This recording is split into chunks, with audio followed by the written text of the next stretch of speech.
Hello everyone. आज के इस लेक्चर में हम कवर करने वाले हैं वर्बल और नॉन वर्बल कम्युनिकेशन क्या होता है। ठीक है ना। तो चलिए स्टार्ट करते हैं। इससे पिछला जो वीडियो था उसमें हमने कम्युनिकेशन का पूरा डिटेल में डेफिनेशन पढ़ी थी, है ना, क्या इसका मतलब होता है, कैसे ये काम करता है, वो सारी चीज़ें हमने करी थी। तो आप वहाँ से कवर कर सकते हैं। बट अब थोड़ा सा यहाँ पे डिस्कस कर लेते हैं कि कम्युनिकेशन क्या होता है। एक interacting with the peoples and sharing information, के एक लोग दूसरे लोगों से क्या करते हैं, आपस में इंफॉर्मेशन को एक्सचेंज करते हैं, इंटरेक्शन करते हैं, वो आपस में वार्तालाप करते हैं, उसको कम्युनिकेशन बोला जाता है। अब इसे दो तरीके का होता है, ये वर्बल और नॉन वर्बल। तो सबसे पहले हम वर्बल पढ़ लेते हैं कि वर्बल हमारे कम्युनिकेशन में अगर हम बात करें तो स्पोकन भी हो सकता है और रिटिल भी हो सकता है। कि या तो हम बोल के किसी से बात कर रहे हैं, कम्युनिकेशन कर रहे हैं, या फिर लिखित में कर रहे हैं, जैसे कि ईमेल हो सकता है ना। ईमेल हो गया, व्हाट्सएप चैट हो गया, फेसबुक चैट हो गया, वो सारी चीज़ें इसके अंदर कवर करी जाती है। वर्बल वर्बल में रिटेल और ओरल दोनों आ जाता है। ठीक है ना। जिसी को हम वर्बल कम्युनिकेशन बोलते हैं। It the most effective from the one of the communication that lead to rapid interchange of information, के एक दूसरे आपस में क्या करते हैं, इन्फॉर्मेशन को एक्सचेंज करते हैं और उसके बाद फिर वो फीडबैक देते हैं। अब अगर हम बात कर ले यहाँ पे कि कम्युनिकेशन कैन बी डन, अब ये दो तरीके से होता है। ओरल ओरल में क्या होता है, देखो, ओरल का मतलब बोल के करना। तो ओरल अगर फेस टू फेस बंदे हैं आमने सामने तभी ओरल हो सकता है। ओरल में जैसे कि लेक्चर हो गया, फोन कॉल्स हो गया, है ना। फेस टू फेस में मतलब जरूरी नहीं कि मतलब प्रेजेंट ही हो, बट फोन कॉल्स हो सकती है, मतलब जहाँ पे बोल के करा जा रहा है। अब रिटेल में क्या हो सकते हैं, लेटर हो सकते हैं हमारे, कुछ कुछ ईमेल्स है, एसएमएस है, ये सारी चीजें रिटेल में होती हैं। तो ये हो गई। अब इसमें भी दो तरीके होते हैं कम्युनिकेशन के, फॉर्मल होता है एक, और एक होता है क्या, इनफॉर्मल। अब फॉर्मल में क्या है कि प्री डिफाइंड चैनल होता है। प्री डिफाइंड चैनल का मतलब पहले से ही चैनल डिसाइड कर दिया जाता है कि आप इंटरनेट के जरिए करोगे, या फेस टू फेस करोगे, या फिर क्या कहते हैं ईमेल के जरिए करोगे। तो ये प्री डिफाइंड में मतलब एक तरीके से स्ट्रक्चर दे दिया मैं, है ना। एक स्ट्रक्चर पहले से ही प्रोवाइड कर रखा होता है कि ऐसे कम्युनिकेशन किया जाएगा, ट्रांसमिट की जाएगी, एक इन्फॉर्मेशन दूसरी जगह से पहुंचाई जाएगी।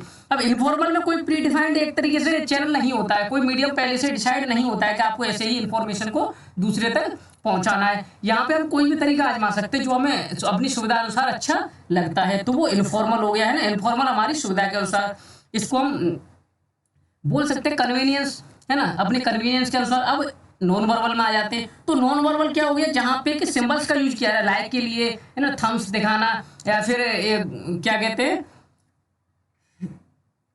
विक्ट्री के लिए भी दिखाना। तो वो सारी चीजें क्या हैं, वो नॉन वर्बल का पार्ट होती है, जहां पे कि ना तो हम बोल रहे हैं ना ही कुछ लिखा हुआ है, केवल हम वहां पे इशारों से काम कर रहे हैं ना। तो वो हमारा क्या हो जाता है, नॉन वर्बल। अब इसमें एक चीज और आ जाती है कि सामने वाला बंदा किस हिसाब से, क्या हम जो कम्युनिकेशन कर रहे हैं, क्या हम जो सिंबल्स दिखा रहे हैं, क्या हम उसके सामने जो सिंबल्स का यूज कर रहे हैं, साइंस का यूज कर रहे हैं, वो सामने वाला समझ पा रहा है या नहीं समझ पा रहा है, वो भी चीजें हो जाती है ना। अगर वो समझता है इन चीजों को तभी तो हम नॉन वर्बल कम्युनिकेशन कर सकते हैं, तभी तो हम उसके सामने साइंस का यूज कर सकते हैं, वो सारी चीजें हो जाती हैं।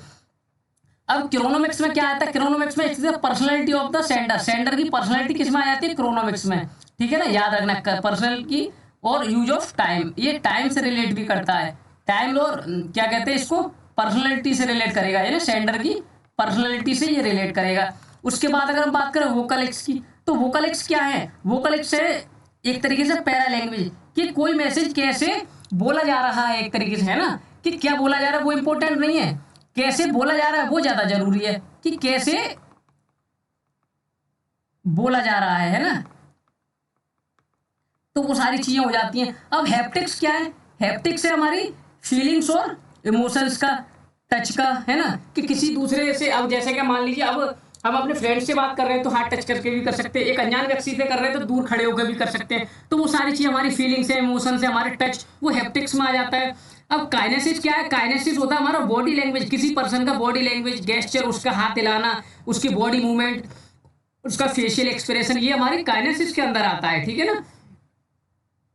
प्रोक्सिमिक्स क्या होता है, डिस्टेंस की स्टडी, जो कि हमने अभी इसमें डिस्कस की थी हैप्टिक्स में, कि हम अपने घर वालों से बात करते तो पास खड़े होकर करते, अनजान से करते थोड़ा दूर से करते हैं ना, अपने फ्रेंड से करते तो थोड़ा और हिसाब से करते। तो वो प्रोक्सिमिक का पार्ट होता है। रिलेशनशिप तो person with other intimate the person, social और पब्लिक्स, है ना, कि ये वेरी करता है पर्सन टू पर्सन के, कैसे लोगों से हम, किस व्यक्ति से हम कम्युनिकेशन कर रहे हैं ना, किसी से मतलब कैसा व्यक्ति, वो हमारा फ्रेंड है, फैमिली है, या फिर अनजान व्यक्ति है। तो प्रोक्सिमिक्स यानी डिस्टेंस की स्टडी, डिस्टेंस के हिसाब से जब कम्युनिकेशन किया जाता है। और आर्टिफैक्ट क्या हो गया, आर्टिफैक्ट हो गया एक तरीके से उसकी पर्सनैलिटी, क्लोथिंग के, वो कैसे कपड़े पहना है ना, कैरिंग ज्वेलरी, उसका रहन सहन। जैसे कि यहाँ पे बात कर लेते हैं हम, वकील की बात कर लो है ना, एक डॉक्टर की बात कर लेते हैं, तो वो सारी चीजें क्या है, ये आर्टिफैक्ट का पार्ट बनती है, ठीक है ना। वो भी तो एक नॉन वर्बल कम्युनिकेशन है, उनको देख के हम पहचान जाते हैं कि ये वकील है या फिर ये डॉक्टर है, एक तरीके से, है ना।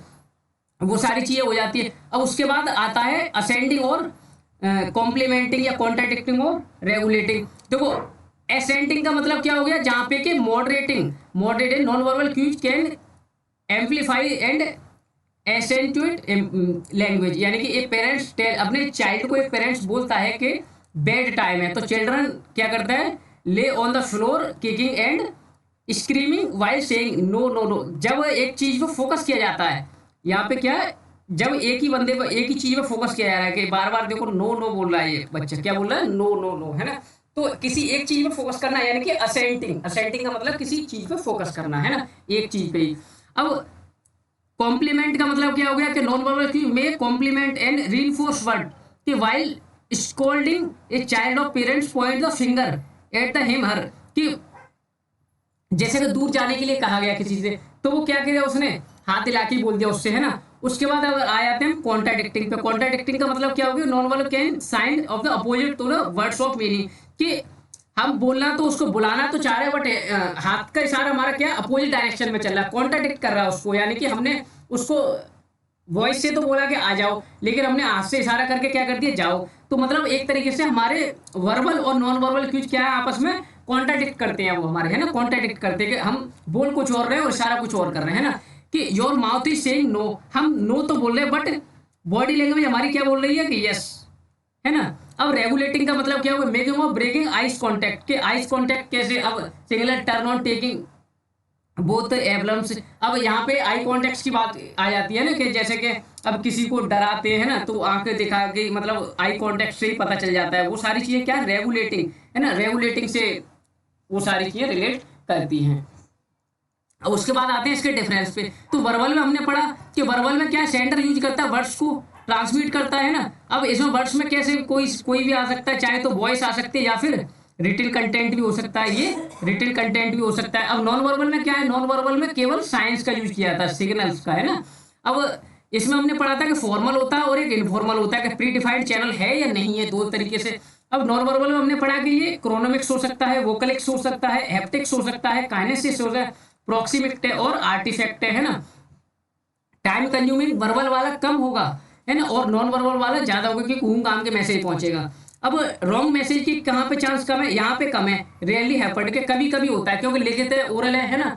अब नॉन वर्बल में तो सामने वाला उस साइंस को, सिग्नल को समझ पा रहा है नहीं समझ पा रहा है, तो इसलिए यहाँ पे रॉन्ग मैसेज के ज्यादा चांस होते हैं होने के। अब डॉक्यूमेंट्री एविडेंस जो लिखा हुआ है, वही डॉक्यूमेंट्री एविडेंस में ज्यादा जो प्रेफर किया जाता है। लेकिन अब अगर बात करें नॉन वर्बल की, तो ऐसा नहीं होता है। एडवांटेज की बात करें तो जब डॉक्यूमेंट्री एविडेंस के लिए वर्बल अच्छा है, तो अंडरस्टैंड और इमीडिएट फीडबैक के लिए भी वर्बल ही ठीक होगा, है ना। लेकिन लाइफ स्टाइल, स्टेटस और फीलिंग्स के लिए नॉन वर्बल ठीक रहता है। अब प्रेजेंस की बात कर ले, तो यहाँ पे जैसे कि फोन कॉल है, लेटर्स है, ईमेल है ना, ये सारी चीजें हमारी वर्बल का पार्ट बनती है। बट अगर हम बात करें किसकी, personal presence of the both party to be communicate is be must, के अब मान लो, अब किसी को थंब दिखा के हमने बोला या फिर इशारों से किसी को हमने वार्तालाप की किसी से नॉन वर्बल, तो वो सामने प्रेजेंट है तभी तो वो कर सकते हैं। अगर वो सामने प्रेजेंट नहीं है तो नॉन वर्बल कम्युनिकेशन तो हो ही नहीं सकता, है ना। तो वो सारी चीजें हो जाती है। तो ये डिफरेंस हमने